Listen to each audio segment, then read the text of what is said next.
ನಮಸ್ಕಾರ. ಮಹಾಭಾರತ ಮಹಾಸಂಚಿಕೆ ವಿಶೇಷ ಚರ್ಚಾ ಕಾರ್ಯಕ್ರಮಕ್ಕೆ ಸ್ವಾಗತ. 2024ರ ಮಹಾ ಚುನಾವಣೆಗೆ ಬಾಕಿ ಉಳಿದಿರೋದು ಕೆಲವೇ ತಿಂಗಳು. ಇಂಥ ಸಂದರ್ಭದಲ್ಲಿ ಆಗ್ತಾ ಇದೆ ಅಯೋಧ್ಯೆಯಲ್ಲಿ ರಾಮ ಮಂದಿರದ ಲೋಕಾರ್ಪಣೆ. ಇದರ ಬೆನ್ನಲ್ಲೇ ಈ ಬಾರಿಯ ಚುನಾವಣೆ ಹೊತ್ತಿಗೆ ಧರ್ಮಾಧಾರಿತ, ಅದರಲ್ಲೂ ಹಿಂದುತ್ವ ಅನ್ನೋ ವಿಚಾರ ಒಂದು ಪಕ್ಷಕ್ಕೆ ಅಸ್ತ್ರವಾದ್ರೆ ಮತ್ತೊಂದು ಪಕ್ಷಕ್ಕೆ ಧರ್ಮ ಸಂಕಟವಾಗ್ತಾ ಇದೆಯಾ? ಒಂದು ಪಕ್ಷ ಹಿಂದುತ್ವ ಹಿಂದೂಗಳೆಲ್ಲ ಅಂತ ಹೇಳಿ ಮತವನ್ನ ಕ್ರೋಢೀಕರಣ ಮಾಡೋ ಪ್ರಯತ್ನ ಮಾಡ್ತಾ ಇದ್ರೆ, ಮತ್ತೊಂದು ಕಡೆಯಲ್ಲಿ ಜಾತಿ ಜನಗಣತಿಯ ಸಮೀಕ್ಷೆ ಅಂತ ಹೇಳಿ ಮತಗಳನ್ನ ವಿಭಜಿಸಿ ಅದರ ಮೂಲಕ ಕ್ರೋಢೀಕರಣ ಮಾಡಿಕೊಳ್ಳೋ ಪ್ರಯತ್ನ. ಅಲ್ಲಿಗೆ 2024ರ ಮಹಾ ಚುನಾವಣೆ ಹಿಂದುತ್ವ ವರ್ಸಸ್ ಬಾಕಿ ಎಲ್ಲ ಆಗತ್ತಾ? ಇವತ್ತಿನ ಚರ್ಚಾ ವಿಚಾರವೇ 2024 ಹಿಂದುತ್ವ ಅಸ್ತ್ರ. ನಾನು ಸ್ಮಿತಾ ರಂಗನಾಥ್. ನಾನು ನಿರಂಜನ್. ಈಗ ನೋಡಿ, ಈಗ ಹಿಂದೂಗಳ ಕನಸು ನನಸಾಗ್ತಿದೆಯಾ ಅಥವಾ ಬಿಜೆಪಿಗೆ ಅಯೋಧ್ಯ ಒಂದು ಅಸ್ತ್ರನ? ಚರ್ಚೆ ಶುರು ಮಾಡೋಣ. ಮೋಹನ್ ವಿಶ್ವ ಬಿಜೆಪಿ ವಕ್ತಾರರು ನಮ್ಮ ಸ್ಟುಡಿಯೋಲಿ ಇವತ್ತಿದ್ದಾರೆ. ಮೋಹನ್ ಗೌಡ್ರು ಹಿಂದೂ ಮುಖಂಡರು, ಪ್ರೊಫೆಸರ್ ಮಹೇಶ್ ಚಂದ್ರಗುರು ವಿಚಾರವಾದಿ, ಅಬ್ದುಲ್ ಮುನೀರ್ ಕಾಂಗ್ರೆಸ್ ವಕ್ತಾರರು ನಮ್ಮೊಂದಿಗಿದ್ದಾರೆ. ಈಗ ಕ್ರೆಡಿಟ್ ಬಿಜೆಪಿಗೆ ಯಾಕೆ ಹೋಗಬೇಕು ಮೋಹನ್ ವಿಶ್ವ ಅವರೇ? ನಿರಂಜನ್, ನೋಡಿ, ಹಿಂದೂಗಳಿಗೂ ಹಿಂದುತ್ವಕ್ಕೂ ಭಾರತೀಯ ಜನತಾ ಪಕ್ಷಕ್ಕೂ ಇರುವಂಥ ಒಂದು ಎಮೋಷ್ನಲ್ ಬಾಂಡಿಂಗು, ಅಟ್ಯಾಚ್ಮೆಂಟ್ ಇಡೀ ಜಗತ್ತಿಗೆ ಗೊತ್ತಿರುವಂಥ ವಿಷಯ. ಮತ್ತು ಭಾರತೀಯ ಜನತಾ ಪಕ್ಷದ ಒಂದು ಬೆಳವಣಿಗೆಯಲ್ಲಿ ಈ ರಾಮ ಮಂದಿರದ ಧ್ವಂಸ ಪ್ರಕರಣ ಇತ್ತಲ್ಲ, ನಾನು ಅದನ್ನು ಬಾಬರಿ ಮಸೀದಿ ಧ್ವಂಸ ಅಂತ ಹೇಳಲಿಕ್ಕೆ ಬಯಸೋದಿಲ್ಲ, ಅದು ರಾಮ ಮಂದಿರದ ಧ್ವಂಸನೇ, ಅದು ಬಾಬರ್ ಮಾಡಿದ್ದದು. ಆ ವಿಚಾರವನ್ನು ನಾವು ತಗೊಂಡು ನಾವೊಂದು ಹೋರಾಟವನ್ನು ಮಾಡಿ ಅದನ್ನು ಇವತ್ತು ಕೋರ್ಟಿನ ಮೂಲಕ ಒಂದು ತೀರ್ಪನ್ನು ತೆಗೆದುಕೊಂಡು ಕೋಟ್ಯಾಂತರ ಹಿಂದೂಗಳ ಕನಸನ್ನು ನನಸು ಮಾಡಿದ್ವಿ. ಅನ್ಲೈಕ್ ಕಾಂಗ್ರೆಸ್ ಯಾವತ್ತೂ ಕೂಡ ಅದನ್ನು ಮುಂದಕ್ಕೆ ತಗೊಂಡು ಹೋಗಲೇ ಇಲ್ಲ. ನಮ್ಮ ಚುನಾವಣೆ ಮ್ಯಾನಿಫೆಸ್ಟೋನಲ್ಲೂ ಹೇಳಿದ್ವಿ, ನಾವು ರಾಮ ಮಂದಿರ ಕಟ್ತೀವಿ ಅಂತ ಹೇಳಿ. ಸೊ ನಾವು ಮ್ಯಾನಿಫೆಸ್ಟೋನಲ್ಲಿ ಏನು ಹೇಳಿದ್ವೋ ಅದನ್ನು ಇವತ್ತು ಮಾಡ್ತಾ ಇದ್ದೀವಿ.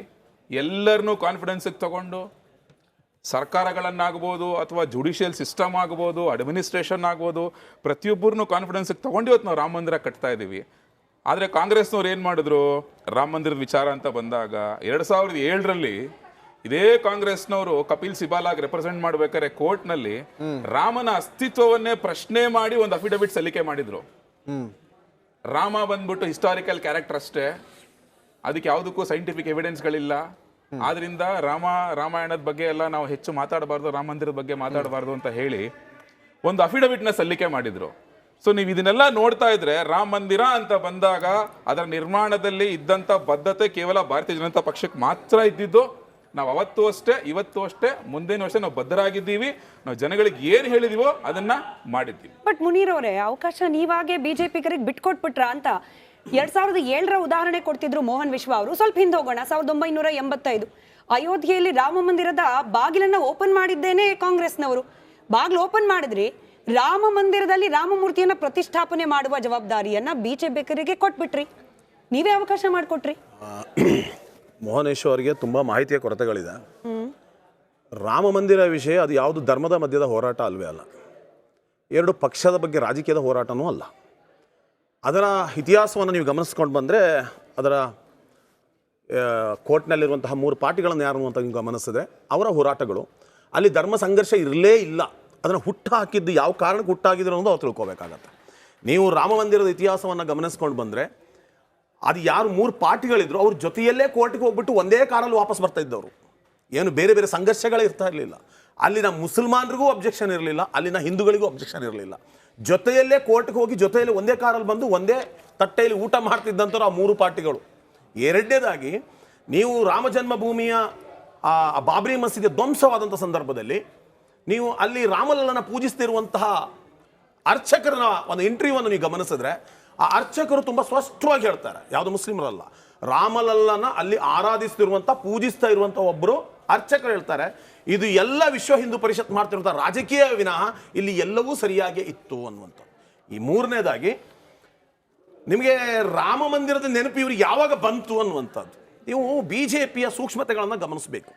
ಅವರು ರಾಜಕೀಯವಾಗಿ ಈ ಭಾರತದಲ್ಲಿ ಮೇಲೆ ಬರಲಿಕ್ಕೆ ಯಾವ ಅವಕಾಶಗಳು ಇಲ್ಲದೇ ಇರುವಂಥ ಸಂದರ್ಭದಲ್ಲಿ, ಯಾಕಂದರೆ ಸ್ವಾತಂತ್ರ್ಯ ಹೋರಾಟಕ್ಕೂ ಅವರ ಕೊಡುಗೆಗಳಿಲ್ಲ. ಸ್ವತಂತ್ರ ನಂತರದ ಭಾರತದಲ್ಲಿ ಕಾಂಗ್ರೆಸ್ ಕೊಟ್ಟಂತಹ ಕೊಡುಗೆಗಳ ವಿರುದ್ಧವಾಗಿ ನಿಲ್ಲೋದು ಹೇಗೆ ಅನ್ನುವ ಪ್ರಶ್ನೆ ಇತ್ತು. 1990ರ ಸಂದರ್ಭದಲ್ಲಿ ಯಾವಾಗ ವಿ ಪಿ ಸಿಂಗ್ ಅವರು ಮಂಡಲ್ ಆಯೋಗವನ್ನು ರಚಿಸುವ ಸಂದರ್ಭದಲ್ಲಿ, ಯಾವಾಗ ಹಿಂದುಳಿದ ವರ್ಗಕ್ಕೆ ಮೀಸಲಾತಿಯನ್ನು ಕೊಡಬೇಕು ಅಂತಂದ ಸಂದರ್ಭದಲ್ಲಿ ಅಡ್ವಾಣಿಯವರು ಕೇವಲ 4-5 ತಿಂಗಳ ಒಳಗಡೆ ಮಂಡಲ್ ವರ್ಸಸ್ ಕಮಂಡಲ್ ಅಂದ್ಕೊಂಡು ರಥಯಾತ್ರೆಯನ್ನು ಹೊರಡ್ತಾರೆ. ಅದರ ಮುಖಾಂತರ ದೇಶದ ಉದ್ದಗಲಕ್ಕೂ ಸಂಚರಿಸ್ತಾರೆ, ಜನರನ್ನ ಡೈವರ್ಟ್ ಮಾಡ್ತಾರೆ. ನಿಮಗೆ ಮತ್ತೊಂದು ಗಮನಕ್ಕೆ ಅವರು ತರುವಂಥದ್ದು, ಅಯೋಧ್ಯೆಯಲ್ಲಿ ರಾಮ ಮಂದಿರ ಅದು ಒಂದೇ ಆಗಿರಲಿಲ್ಲ. ಅಯೋಧ್ಯೆಯಲ್ಲಿ ಸರಿಸುಮಾರು 9,000 to 10,000 ರಾಮ ಮಂದಿರಗಳಿದ್ದಾವೆ. ನಾನು ಪತ್ರಕರ್ತರ ಹತ್ರ ಈಗ ತಾನೇ ಮಾತಾಡ್ಕೊಂಡು ಕೆಲವೊಂದು ಡೀಟೇಲ್ಸ್ಗಳು 10,000 ರಾಮ ಮಂದಿರಗಳು ಇವರಿಗೆ ಮುಖ್ಯವಾಗಲೇ ಇಲ್ಲ. ಅವರಿಗೆ ಮುಖ್ಯವಾಗಿರುವಂಥದ್ದು ಈ ಡಿಸ್ಪ್ಯೂಟ್ ಆಗಿತ್ತು. ಮತ್ತೆ ಅವ್ರು ಹೇಳಿದ್ರು ಅದ್ರ ಕೆಳಗಡೆ ರಾಮ ಮಂದಿರ ಬಾಬರ್ ಯಾರೋ ಒಡೆದುರುಳಿಸಿದ್ದಾರೆ ರಾಮ ಮಂದಿರದಂತ. ಬಟ್ ಅವರು ತೀರ್ಪನ್ನು ಓದಿಲ್ಲ ಅಂತ ಅನ್ಕೋತೀನಿ. ತೀರ್ಪಿನಲ್ಲಿ ಗೊಗೊಯ್ ಅವರು ಕೊಟ್ಟಂತಹ ತೀರ್ಪಿನಲ್ಲಿ ಹೇಳುತ್ತೆ, ಇದರ ಕೆಳಗಡೆ ಬಾಬರ್ ಮಸೀದಿನ ಕೆಳಗಡೆ ಯಾವುದೇ ಪುರಾವೆಗಳು, ಮಂದಿರದ ಪುರಾವೆಗಳು ನಮಗೆ ದೊರೆತಿಲ್ಲ. ಆದರೆ ಅದು ರಿಪೋರ್ಟ್ ನಲ್ಲಿ ಬೇಕಾದ್ರೆ ಓದ್ಬಿಡ್ತೀನಿ ತೀರ್ಪನ್ನ. ಆದರೂ ಆ ಬಾಬ್ರಿ ಮಸೀದಿ ಧ್ವಂಸ ಮಾಡೋದು ತಪ್ಪು, ಅವರಿಗೆ ಕಠಿಣ ಶಿಕ್ಷೆ ಆಗಬೇಕು. ಆದರೂ ಬಹುಸಂಖ್ಯಾತರ ಭಾವನೆಗಳಿಗೆ ಗೌರವ ಕೊಟ್ಟು ರಾಮ ಹುಟ್ಟಿರುವ ಜಾಗದಲ್ಲಿ ರಾಮ ಮಂದಿರ ಆಗಲಿ. ಆದ್ರೆ ನೆನಪಿಸ್ಕೋಬೇಕಾಗಿದ್ದು, ಈ ದೇಶದ ಮುಸಲ್ಮಾನರು ತೀರ್ಪು ಬರೋದಕ್ಕಿಂತ ಮುಂಚೆನೆ ಎಲ್ಲಾ ಧಾರ್ಮಿಕ ಪಂಡಿತರಾಗಿರಲಿ, ಎಲ್ಲಾ ಮುಸಲ್ಮಾನ್ಗಳಿರಲಿ, ಯಾವುದೇ ತೀರ್ಪು ಬಂದರೂ ಶಿರಸಾವಹಿಸಿ ಅದನ್ನು ಪಾಲಿಸಬೇಕೇ ವಿನಃ ಅದಕ್ಕೆ ವಿರುದ್ಧವಾಗಿ ಹೋಗಬಾರದು ಅನ್ನೋ ನಿರ್ಧಾರವನ್ನು ಮೊದಲೇ ತಗೊಂಡಿದ್ರು. ಎರಡನೇದು ಅದನ್ನು ಅವ್ರಿಗೆ ಅದು ಯಾಕೆ ಬಿಜೆಪಿಯವರಿಗೆ ಯಾವ್ದು ಮುಳ್ಳಾಗತ್ತೆ ಅಂದ್ರೆ, ಈ ದೇಶದ ಮುಸಲ್ಮಾನರು ಪ್ರವೋಕ್ ಆಗಲಿಲ್ಲ ಅಂದ್ರೆ ಅವ್ರಿಗೆ ಸಮಸ್ಯೆ. ಅವರಿಗೆ ಪ್ರವೋಕ್ ಆಗಬೇಕು, ಅದರಿಂದ ಏನಾದರೂ ಮೈಲೇಜ್ ಸಿಗತ್ತಾ ಅಂತ. ಇನ್ನೂ ಒಂದು ಹೆಜ್ಜೆ ಮುಂದೆ ಹೋಗಿ ಹೇಳ್ತೀನಿ. ಬಾಬ್ರಿ ಮಸೀದಿ ಧ್ವಂಸ ಆದ ನಂತರ 1993ರಲ್ಲಿ PV ನರಸಿಂಹರಾವ್ ಅಯೋಧ್ಯ ಆಕ್ಟ್ ಅಂತ ಒಂದು ಮಾಡ್ತಾರೆ. ಅದರಲ್ಲಿ 67 ಎಕರೆ ಜಮೀನನ್ನು ವಶಪಡಿಸ್ಕೊಳ್ತಾರೆ. ಇದರಲ್ಲಿ ರಾಮ ಮಂದಿರ ಅದೇ ಸರ್ವೆ ನಂಬರ್, ಅಲ್ಲಿಗೆ ತೀರ್ಮಾನ ಆಗಿತ್ತು. ರಾಮ ಮಂದಿರನು ಮಾಡೋಣ, ಎಲ್ಲದೂ ಬೇಡ, ಈ ಸಾವು ನೋವುಗಳ ಮುಖಾಂತರ ರಾಮನನ್ನು ಆರಾಧಿಸುವುದು ಬೇಡ, ಭವ್ಯವಾದ ರಾಮ ಮಂದಿರವನ್ನು ಕಟ್ಟೋಣ ಅಂತ ಅವತ್ತೇ ಹೇಳಿದ್ರು. ಇವತ್ತಿಗೆ ರಾಮ ಮಂದಿರ ಆಗಿ ಸರಿಸುಮಾರು 28 ವರ್ಷ ಆಗಿರೋದು. ಅದಕ್ಕೆ ಒಪ್ಕೊಳ್ಳದೆ ಇರೋರು ಯಾರು? ಅದಕ್ಕೆ ತಕರಾರು ತೆಗೆದವರು ಯಾರು? ಇವ್ರುಗಳೇ ತಾನೆ. ಇವ್ರುಗಳಿಗೆ ಬೇಕಾಗಿದ್ದು ರಾಜಕೀಯ ರಾಮ. ಆದ್ರೆ ನಿಜವಾದ ರಾಮ ಭಕ್ತನಿಗೆ ಬೇಕಾಗಿರುವಂತದ್ದು ರಾಮ.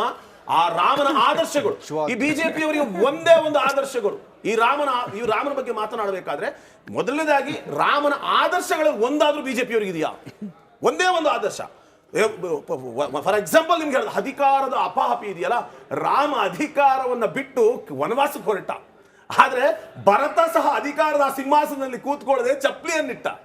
ಆದ್ರೆ ಇವ್ರು ಏನ್ ಮಾಡಿದ್ರು, ಅಧಿಕಾರ ಇಲ್ಲದೆ ಹೋದ್ರು ವಿರೋಧ ಪಕ್ಷಗಳನ್ನು ಖರೀದಿ ಮಾಡಿ ಅಧಿಕಾರವನ್ನ ಮಾಡುವ ಬಿಜೆಪಿಗೂ ಶ್ರೀರಾಮನ ಆದರ್ಶ ಎಲ್ಲಿನೂ ಹೋಲಿಕೆ ಇಲ್ಲ. ರಾಮನನ್ನ ವಿಷಯವನ್ನ ಕ್ಲೈಮ್ ಮಾಡ್ಕೊಳ್ಳೋದು ಅವ್ರು ಇರ್ಬೋದು, ಯಾಕಂದ್ರೆ ರಕ್ತ ಹರಿಸಿದ್ದಾರೆ, ರಾಮನ ಹೆಸರಲ್ಲಿ ರಕ್ತ ಹರಿಸಿದ್ದಾರೆ ವಿನಃ ರಾಮನ ಆದರ್ಶಗಳನ್ನ ಒಂದೂ ಸಹ ಬಿಜೆಪಿ ಇಲ್ಲಿ ತನಕ ಫಾಲೋ ಎಲ್ಲರಿಗೂ ಕೂಡ 2 ನಿಮಿಷ ಅಲ್ಲ 10 ಸೆಕೆಂಡ್ಸ್ ಆಮೇಲೆ ಹೋಗ್ಬಿಡಿ, ಏನಿಲ್ಲ. ಅಲ್ಲ ರಾಮನ ಬೇರೆ ಕೊಡ್ತೀವಿ ಕೇಳಿ. ಅಲ್ಲ 10 ಸೆಕೆಂಡ್ಸ್ ಇದು ರಿಬಟಲ್ ಮಾಡಬೇಡಿ. ಇದು ಓಪನಿಂಗ್ ಗ್ರೌಂಡ್ ಅಲ್ಲಿ ನೀವು ಪೆನ್ ಬೇಕಾ ನಿಮ್ಗೆ? ಪೆನ್ ಪೇಪರ್ ಬರ್ಕೊಬಿಡಿ, ನೀವು ಬರ್ಕೊಬಿಡಿ. ಸರಿ ಆಯ್ತು ಬಿಡಿ.